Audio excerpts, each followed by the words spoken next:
I think one of the hang-ups that people have when they want to write a book is that they think they need to have an original idea. I don't have an idea. This idea has already been done.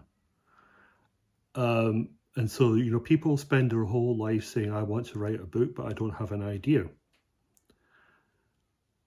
The thing is that there is no such thing anymore as an original idea.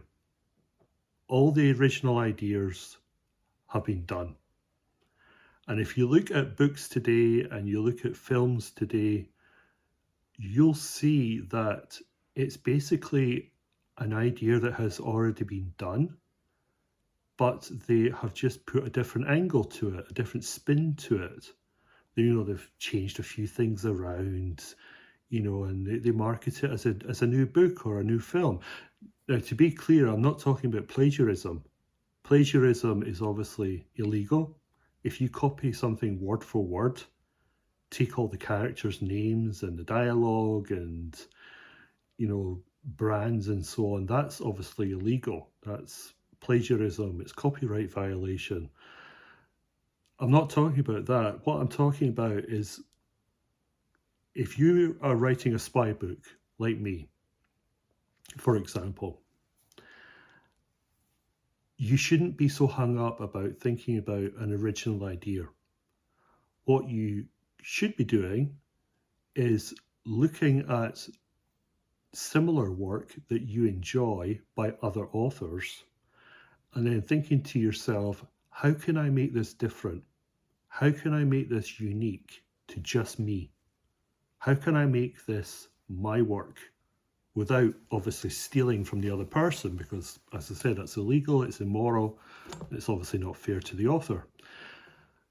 But you have to think to yourself, what can I do to change this story so that it becomes a new story? So there's obviously many authors that I like. In the spy thriller genre, I really like Daniel Silva, for example, and Barry Eisler. They're very good at spy thrillers. And I also like Mark Dawson, I like Charles Cumming. All these people have got the spy genre down to a fine art. But I noticed that they all focus on American intelligence or British intelligence, which is fine. I'm British. I don't have a problem with British intelligence. MI5 and MI6 are two of the greatest spy agencies in the world, if I may say so myself. But I noticed that there aren't that many books concerning other spy agencies in other countries. Have you ever heard of the German BND, for example? I know people will have heard of the KGB and the FSB in Russia, but when it comes to Western European spy agencies, the two that almost exclusively get the book treatment are the United States and the United Kingdom. So I decided that I was going to take the book heroes that I liked and I was going to turn my idea into a German spy agency, put my spin on it. And then I thought, what else can I do to make this my idea? So I thought, I know, instead of the macho male riding in to save the day, taking charge, etc., I'm going to have a woman in charge. I'm going to have a female James Bond or a female Jason Bourne, or, why not? Flip it. Instead of the man being in charge and the woman being subservient and the right-hand person, then turn it around. So I've got a female in charge and I've got a man as her right-hand person. So I've taken the elements of all the books that I've enjoyed in the past and I've changed it so that I've ended up with my own idea, my spin, my version.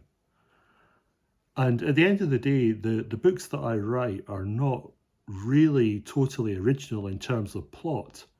But what makes them different is that I'm writing them in a way that I feel that nobody else has written them before.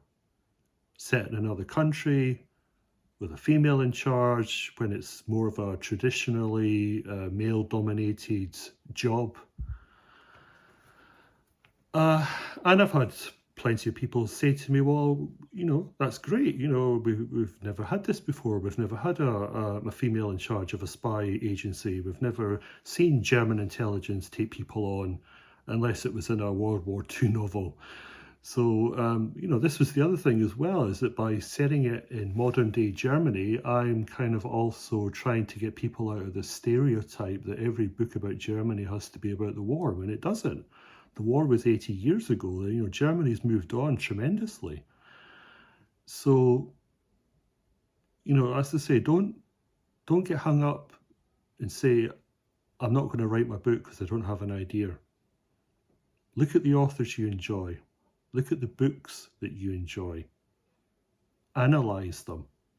And then think to yourself, how can I change this? How can I make it better? How can I put a spin on it to make it mine, to make it unique?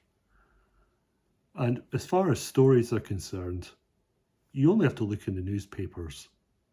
If you're doing things like spy thrillers or adventure, action, suspense, the media is full of story ideas. So, you only have to look as far as the media, the television, newspapers, the internet. You've got a whole rich vein of ideas that you'll never run out of. So get writing.